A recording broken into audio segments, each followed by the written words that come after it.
Hello friends, எல்லாரும் எப்படி இருக்கீங்க? நான் நல்லா இருக்கேன். உங்கள வெற்றி டுடே சேனல்ல மீட் பண்றதுல மகிழ்ச்சி. நம்ம ஒவ்வொருத்தரும் இந்த விஷயத்த வாழ்க்கையில ஒரு முறை நாளும் ஃபீல் பண்ணிருப்பீங்க. வீட்ல, ஆஃபீஸ்ல, ஃப்ரெண்ட்ஸ், ரிலேட்டிவ்ஸ்னு ஏன் இவங்க நம்ம சொல்றத புரிஞ்சுக்க மாட்டேங்கிறாங்கன்னு நெனச்சிருப்பீங்க. வருந்திருப்பீங்க. எப்படி புரிய வைக்கலாம்னு நெறைய யோசிச்சிருப்பீங்க. அப்போ இந்த வீடியோ உங்களுக்கு தான். இது மாதிரி வீடியோக்கு சப்ஸ்கிரைப் பண்ணிக்கோங்க. வாங்க கன்டின்யூ பண்ணலாம். புரிஞ்சுக்காதவங்க கிட்ட அன்புக்காக கெஞ்சாதீங்க. ஏனென்றால் புரியாதவங்க உங்கள் வார்த்தையை கேட்க மாட்டாங்க. ஆனா உங்கள் அமைதியை சோதிக்க மட்டும் செய்வாங்க. நீங்க அமைதியாக இருந்தாலே உங்களுக்கு ஏதோ தப்பு இருக்குன்னு நினைக்கிற உலகத்தில்தான் நாம் வாழ்றோம். ஆனா உண்மை என்ன தெரியுமா? எல்லாவற்றுக்கும் பதில் சொல்ல வேண்டிய அவசியம் ஒரு வலிமையான மனிதனுக்கு இல்லை. சில புரிதல் இல்லாத உறவுகள் இப்படித்தான். நீங்க எவ்வளவு நல்லா நடந்தாலும் அவர்களுக்கு அது போதாது. நீங்க எவ்வளவு தியாகம் செய்தாலும் அவர்கள் இன்னும் கொஞ்சம்னு தான் கேட்பாங்க. ஏனென்றால் அவர்கள் உங்க அன்ப ஒரு உரிமையா நினைக்கிறாங்க, மதிப்பா இல்ல. அன்புக்காக கெஞ்சினால் அது அன்பாக இருக்காது. அது உங்களை நீங்களே சிறிது சிறிதாக இழிவுபடுத்திக்கிற செயல்தான். ஏன் நாம் விளக்கம் கொடுக்கிறோம்? நாம் ஏன் மீண்டும் மீண்டும் விளக்கம் கொடுக்கிறோம்? நான் அப்படி இல்ல, என்ன தவறாக புரிஞ்சுக்காதீங்க, நான் நல்ல நோக்கத்துல தான் சொன்னேன். இந்த வார்த்தைகள் எல்லாம் ஒரே ஒரு விஷயத்த காட்டுது. நம்ம மதிப்பை அவர்கள் கையில் ஒப்படைக்கிறோம். நினைவில் வையுங்கள், நியாயத்தை நிரூபிக்க விளக்கம் தேவையில்லை.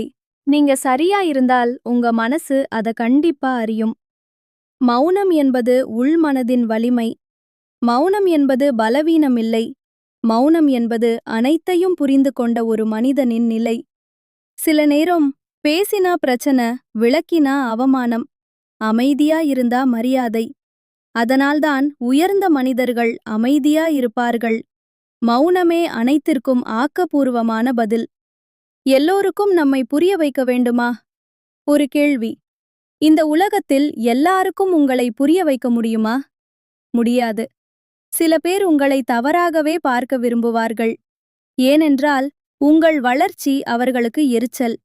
உங்கள் அமைதி அவர்களுக்கு பயம். உங்கள் உறுதி அவர்களுக்கு அசௌகரியம். அவர்களுக்காக நீங்கள் மாற வேண்டுமா? இல்லை. தகுதியில்லாதவர்களுக்காக கண்ணீர் வேண்டாம். தகுதியில்லாதவர்களுக்காக நீங்கள் ஏன் அழ வேண்டும்? உங்கள் கண்ணீர் மிக விலைமதிப்பானது.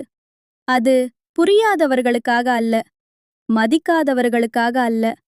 உங்கள் சக்தி உங்கள் கனவுகளுக்காக இருக்கணும். உங்கள் வளர்ச்சிக்காக இருக்கணும். நீங்கள் அழ வேண்டிய இடத்தில் அழுதால் அது வலிமை. ஆனா தகுதியில்லாத இடத்தில் அழுதால் அது வீணாகும். உறுதி வர்சஸ் திமிர்.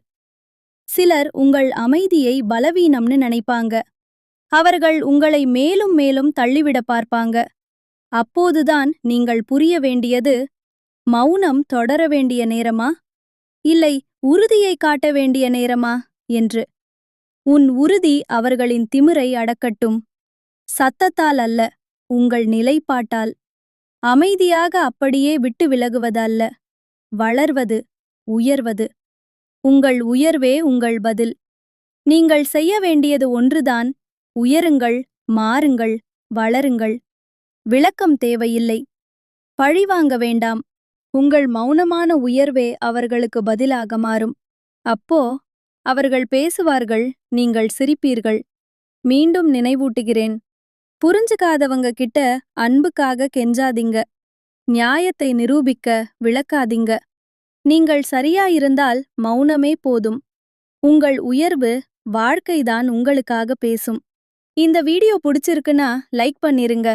ஷேர், சப்ஸ்கிரைப் பண்ணிருங்க. கிளிக் பண்ணிருங்க. அடுத்த வீடியோவில் பார்க்கலாம். Bye friends. Take care.